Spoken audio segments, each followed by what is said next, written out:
Alright, let's look at this quick little mini lesson on how to hold the guitar. And it's really important that you make these tips work for you because everyone's bodies are shaped and sized a little bit differently, you know. Everyone's hands are a little bit different size, you know. So, again, I think there's some general principles you can apply, but then you kind of want to make them work for your own situation. So, I'll show you kind of two ways to hold the guitar. This is kind of more the bluegrass way, I would say, where you take this little part of the guitar and put it on, if you're playing right-handed, on your right leg.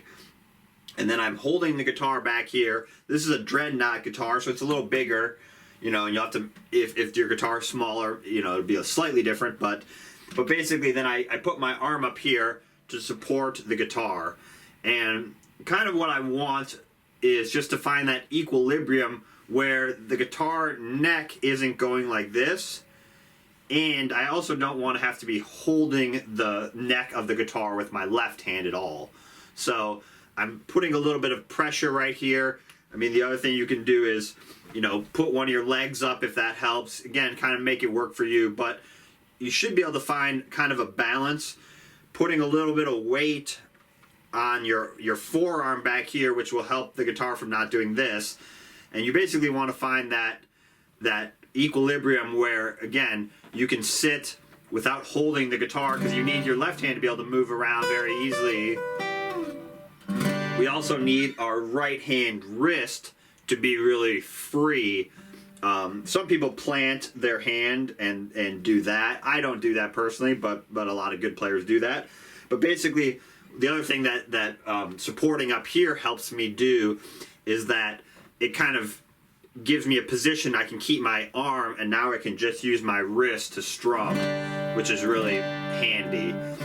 The other thing I do is I kind of, again, I play with this, but sometimes I'll move the guitar a little bit forward and I'll move it back. I don't know, for me, I don't like to have it sometimes completely, what would that be, perpendicular to my body.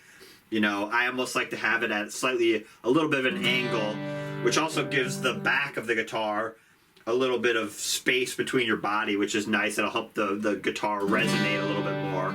So again, you can kind of experiment with it like that. You know, I probably wouldn't be way out like that, but also if you're back like this, you know, again, kind of experiment.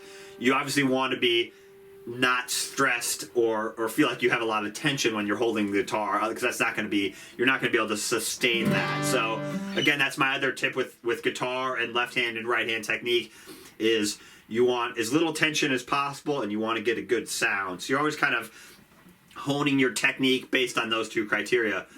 I want zero or as little tension as possible, and I want to get a really good sound. So that's kind of what I do with the guitar,